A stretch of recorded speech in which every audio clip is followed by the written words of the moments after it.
Hello friends, मैं हूं जगदीश प्रसाद और आप देख रहे हैं आपका अपना चैनल क्वालिटी परफेक्ट इंडिया। दोस्तों, आप सभी को इस चैनल पे स्वागत है। आज का एक नया टॉपिक लेके मैं आया हूं आपके सामने 8D कापा के बारे में। दोस्तों, जैसा कि आप जानते हैं कि क्वालिटी परफेक्ट इंडिया एक टेक्निकल चैनल है। यदि आप टेक्निकल वीडियो पसंद करते हैं तो मेरे साथ बने रहिए। मैं उसी टाइप के वीडियो अपलोड करता हूं जो कि प्रैक्टिकली इंडस्ट्री के अंदर, आपके कंपनी के अंदर एक्टिविटी की जाती है। तो दोस्तों, आइए शुरू करते हैं।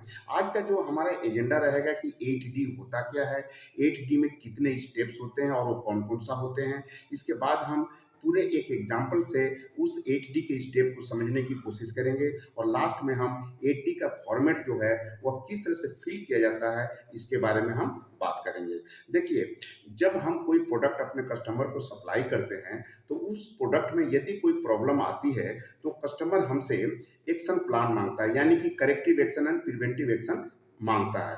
लेकिन दोस्तों, हर ओईएम कंपनी, हर कस्टमर जो है उनका अपना अलग अलग डिफाइंड फॉर्मेट होते हैं। जैसे कि हम मारुति की अगर हम बात करें MSIL का, तो वह A3 उसका फॉर्मेट होता है। उस फॉर्मेट पे हमें एक्शन प्लान मांगते हैं। यदि हम HMSI की बात करें यानी कि होंडा की बात करें तो वह 5W 1H पे करेक्टिव एक्शन और प्रिवेंटिव एक्शन मांगते हैं। यदि हम HMCL की बात करें यानी हीरो मोटो कॉर्प की बात करें तो उनका फॉर्मेट का नाम है 5 रूल। और उसी तरह से टीवीएस की अगर हम बात करें, टीवीएस ब्रेक्स का, वो CAR यानी कि उनका जो करेक्टिव एक्शन रिपोर्ट के रूप में एक फॉर्मेट होता है, उस नाम पे हम वो अपना एक्शन प्लान मांगते हैं। और कुछ ओईएम्स कंपनियां जो हैं जो कि 8D फॉर्मेट पे अपना एक्शन प्लान मांगती है। तो आज जो हम बात करने वाले हैं वह है 8D के बारे में। तो दोस्तों, आइए शुरू करते हैं कि 8D होता क्या है। देखिए, 8D को हम 8 डिसिप्लिन भी कहते हैं। तो 8D क्या हो गया? 8D एक प्रॉब्लम सॉल्विंग मेथड है जो जनरली ऑटोमोबाइल इंडस्ट्री में और मैन्युफैक्चरिंग इंडस्ट्री में इसका यूज किया जाता है। 8D का जो रिपोर्ट जो है हाईली डिमांड जो होता है ओईएम कंपनी के द्वारा होती है, या फिर IATF 16949 जो सर्टिफाइड कंपनियां हैं वह अपने सप्लायर से 8D के फॉर्मेट पे एक्शन प्लान मांगती है। इसका मतलब यह है कि 8D का जो मेन पर्पस जो होता है वह यह होता है कि यदि हमारे कस्टमर एंड पे कोई प्रॉब्लम आए तो उसको आइडेंटिफाई करना, उसको डिफाइन करना और उस प्रॉब्लम के अगेंस्ट में हमें एक्शन प्लान सबमिट करना। 8D अप्रोच को सबसे पहले डेवलप किया था फोर्ड मोटर कंपनी 1980 ईस्वी में, और आज के समय में पूरे वर्ल्ड में इस फॉर्मेट को फॉलो किया जाता है। लगभग हर ओईएम्स कंपनी और हर IATF सर्टिफाइड कंपनियां अपने सप्लायर से इस फॉर्मेट पे डिमांड करती है एक्शन प्लान को। आइए दोस्तों, हम बात करते हैं 8D स्टेप्स का, जो कि 8 स्टेप होते हैं। देखिए, पहला D1 होता है टीम फॉर्मेशन, यानी कि जब प्रॉब्लम आती है तो उसको रिजॉल्व करने के लिए एक टीम का फॉर्मेशन करते हैं, एक टीम बनाते हैं जो जनरली हर ऑर्गेनाइजेशन में CFT टीम के नाम से होता है। दूसरा D2 है, वह प्रॉब्लम डिस्क्रिप्शन है। प्रॉब्लम डिस्क्रिप्शन में हम प्रॉब्लम को डिफाइन करते हैं कि प्रॉब्लम है क्या चीज़। तीसरा जो D3 है वह कंटेनमेंट एक्शन है, यानी कि तुरंत हम टेम्पररी एक्शन लेते हैं आपको प्रॉब्लम आने के बाद, उसको हम D3 कहते हैं, कंटेनमेंट एक्शन कहते हैं। D4 में रूट काउज एनालिसिस करते हैं, यानी कि जब हम कंटेनमेंट एक्शन यानी टेम्पररी एक्शन ले लिए उसके बाद हम उस रूट काउज को पता लगाते हैं जो कि प्रॉब्लम आई है। तो ये D4 में होता है। D5 में होता है कि जब हमें प्रॉब्लम पता चल जाता है तो हम परमानेंट करेक्टिव एक्शन लेते हैं। और D6 में जो हमने करेक्टिव एक्शन लिया है परमानेंट, उसको हम वैलिडेट करके देखते हैं कि हमारा जो प्रॉब्लम हमने सॉल्व किया वो सही है कि नहीं है। और D7 में हम प्रिवेंटिव परमानेंट एक्शन लेते हैं। और D8 में टीम मेंबर है उनको एक जगह मीटिंग करके अपने प्रॉब्लम के बारे में जो भी एक्शन लिया उसको हम एक्सप्लेन करते हैं और यहाँ पर उनको एप्रिसिएट करके और प्रॉब्लम को यहाँ पर क्लोज कर देते हैं। दोस्तों, एक चीज़ और मैं बताना चाहूँगा कि जो ये 8 स्टेप जो है वह PDCA साइकिल पे काम करता है। देखिए, PDCA साइकिल क्या है? PDCA का फुल फॉर्म होता है प्लान, डू, चेक, एक्ट। यानी कहने का मतलब, जब भी हम कोई काम करते हैं तो सबसे पहले हम प्लान करते हैं, उसके बाद हम डू यानी कि उस पर काम करते हैं, इस पर प्लान, उसके बाद हम चेक करते हैं कि हमने जो प्लान के अनुसार काम किया वो सही हो रहा है कि नहीं हो रहा है। यदि कुछ उसमें प्लान के अनुसार सही नहीं हो रहा है तो फिर हम उस पर एक्शन लेते हैं और प्रॉब्लम को रिजॉल्व करते हैं। इसमें देखिए जो प्लान के रूप में एक और दो जो स्टेप है, टीम फॉर्मेशन और प्रॉब्लम डिस्क्रिप्शन, यह प्लान के रूप में आता है। और उसके बाद जो 3, 4, 5 यानी कि containment action, root cause analysis और development the permanent corrective action, ये डू में आता है। चेक में आपका validate the permanent corrective action आता है। और एक्ट में identify and implement the preventive action और टीम रिकॉग्निशन, ये जो लास्ट का 7 और 8 है वो एक्ट में आता है। आइए दोस्तों, इस जो हमने 8D में 8 स्टेप लिया है उसको एक एग्जाम्पल से समझने की कोशिश करते हैं, जिससे कि आपका पूरा क्लियर कंसेप्ट हो जाए।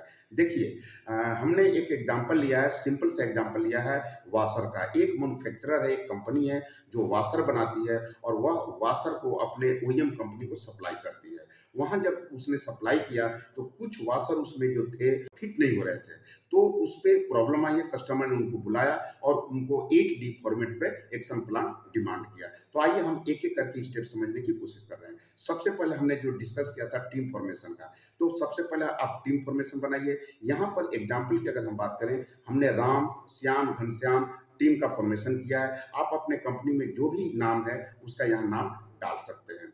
दूसरा जो है यहाँ पे प्रॉब्लम डिस्क्रिप्शन, यहाँ पे प्रॉब्लम डिस्क्रिप्शन में आप 5W 1H का इस्तेमाल कर सकते हैं। यानी कि 5W का मतलब है what, why, when, where, who and H का मतलब है हाउ टू डिटेक्ट। इसको आप डिस्क्राइब करने के लिए, डिफाइन करने के लिए इसका इस्तेमाल कर सकते हैं। यदि हम एग्जाम्पल की बात करें, वाशर की केस में हम बात करें, तो देखिए सबसे पहले हम करते हैं कि प्रॉब्लम क्या था। तो वाशर फिटमेंट का प्रॉब्लम था। ये क्यों था? तो आईडी अंडर साइज था। कहाँ था? वेन का मतलब कहाँ था, तो असेंबली करते समय हुआ। वेयर हुआ, कस्टमर एंड पे हुआ। हु मतलब कौन पकड़ा, कस्टमर ने पकड़ा। और हाउ टू डिटेक्ट विजुअली। तो इस तरह से आप प्रॉब्लम को डिफाइन कर सकते हैं। आइए दोस्तों हम बात करते हैं, जो D3 है वो इंटरिम कंटेनमेंट एक्शन है। इसमें क्या होता है? देखिए इसमें हम करेक्शन करते हैं, इमीडिएटली टेम्पररी एक्शन लेते हैं। करेक्शन किसे कहते हैं? ये correction is any action that is taken to eliminate a non conformity. जो प्रॉब्लम आने के बाद इमीडिएट जो हम एक्शन लेते हैं टेम्पररी, उसको हम करेक्शन कहते हैं। दोस्तों जो करेक्शन होता है वह फर्स्ट एड की तरह काम करता है। अगर इस हम एग्जाम्पल में अगर हम बात करें वाशर के केस में, तो हमने करेक्शन में क्या करेंगे, हम अपने कस्टमर एंड पे जाएंगे। उस कस्टमर एंड पे जाने के बाद हम देखते हैं कि उसमें कितने परसेंटेज प्रॉब्लम है। तो हमने वहाँ पर वेरीफाई किया कि वाशर, सभी वाशर में प्रॉब्लम नहीं है, कोई कोई वाशर में है। इसका मतलब कि वह मल्टीपल कैविटी के द्वारा बनाया गया है, उसमें किसी एक कैविटी में प्रॉब्लम आई है। तो इस तरह से हम कैविटी वाइज कहिए या प्लग गेज ले जा करके हम सेग्रीगेट करेंगे अपने कस्टमर एंड पे, और सेम चीज अपने एंड पे आकर के हम सेग्रीगेट करेंगे। हमारा कुल मिला के एम यह रहता है कि कस्टमर का जो लाइन है वो बंद ना हो और हमारा काम भी चल जाए। आइए दोस्तों अब हम बात करते हैं D4 के बारे में। D4 में क्या करते हैं? D4 में हम रूट काउज एनालिसिस करते हैं, यानी कि आइडेंटिफाई द रूट काउज करते हैं। जैसा कि हमने टेम्पररी एक्शन जब ले लिया, उसके बाद हमें रूट काउज में भी काम करना है। दोस्तों रूट काउज एनालिसिस करने के लिए आपको फिश बोन डायग्राम का इस्तेमाल कर सकते हैं या फिर वाई एनालिसिस कर सकते हैं। फिश बोन डायग्राम में मैन, मशीन, मटेरियल से रिलेटेड जो भी प्रॉब्लम है उसको हम एनालाइज करते हैं, क्या कि ये प्रॉब्लम जनरेट कैसे हुआ है। और वाई एनालिसिस में हम 5 बार क्यों का क्वेश्चन करते हैं और एक का आंसर मिलते जाता है और लास्ट में हमें रूट काउज का पता चल जाता है। दोस्तों वाई एनालिसिस या रूट काउज एनालिसिस जो है फिश बोन डायग्राम के बारे में हमने ऑलरेडी वीडियो बनाया है, आप आई बटन से देख सकते हैं या फिर हमने लिंक डिस्क्रिप्शन बॉक्स में दे रखा, उससे भी आप देख सकते हैं। यदि हम यहाँ पे एग्जाम्पल की हम बात करें तो देखिए एग्जाम्पल में हम किस तरह से वाई एनालिसिस करेंगे। सब पहला वाई जो है वाशर फिटमेंट प्रॉब्लम है।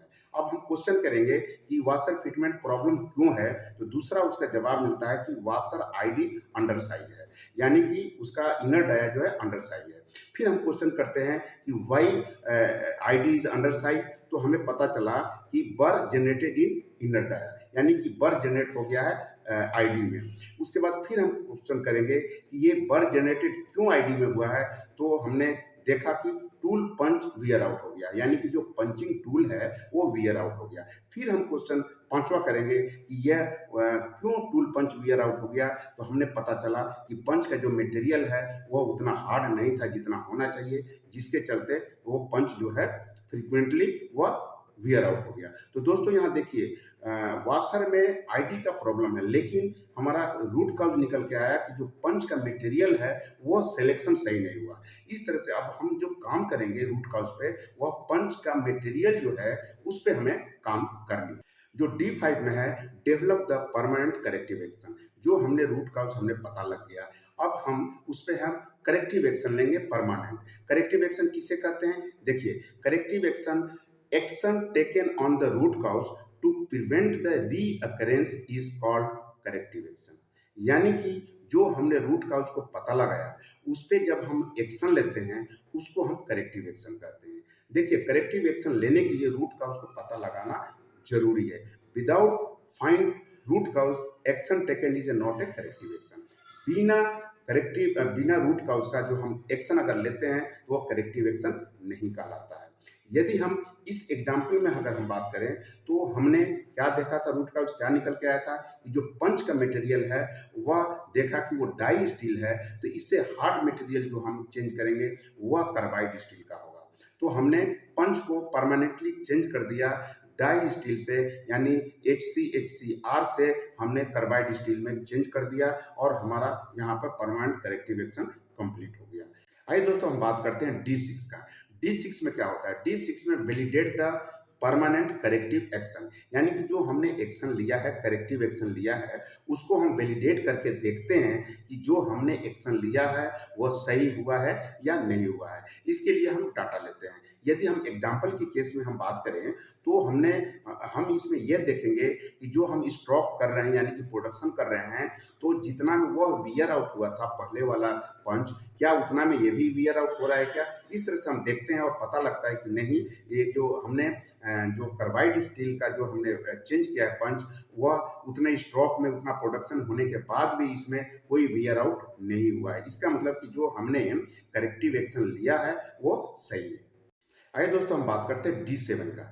D7 में क्या होता है?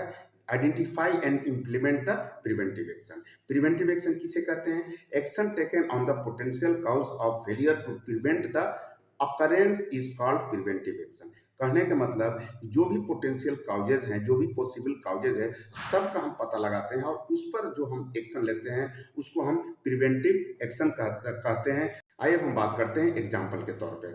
इसमें हमने जो प्रॉब्लम फेस किया है वाशर में, उसके लिए प्रिवेंटिव एक्शन हम क्या किए हैं। देखिए, एक तो जैसा कि हमने बताया कि कार्बाइड पंच हमने लगा दिया है। दूसरा जो है, और भी जो पोटेंशियल काउजेज है उसको हम फाइंड आउट करते हैं और हम PFMEA को हम अपडेट करते हैं। इसके साथ साथ हम कंट्रोल प्लान को भी अपडेट करते हैं, मशीन चेक शीट को अपडेट करते हैं। और एक चीज़ और इसमें हम करते हैं कि जो प्रॉब्लम आई है इस तरह से हॉरिजेंटली डिप्लॉयमेंट करते हैं, यानी कि हम देखते हैं कि इस टाइप का और भी कोई पार्ट हम कहीं बना रहे हैं क्या, या कोई और भी लाइन पे इसको लगाना है, सेम चीज़ हम इम्प्लीमेंट करना है क्या, या फिर हमारा सेम फैक्ट्री अगर कहीं दूसरे जगह है तो वहाँ भी हम इस टाइप का प्रॉब्लम को एक्शन को ले करके हम प्रिवेंटिव एक्शन में टोटल डिटेल प्रिवेंट कर लेते हैं कि फ्यूचर में इस टाइप का प्रॉब्लम ना आए। आइए दोस्तों अब हम लास्ट स्टेप हम बात करें D8 का। D8 में क्या करते हैं? टीम रिकॉग्निशन, यानी कि जो टीम है उसको हम अप्रिसिएट करते हैं और लास्ट में इस मैटर को हम क्लोज कर देते हैं।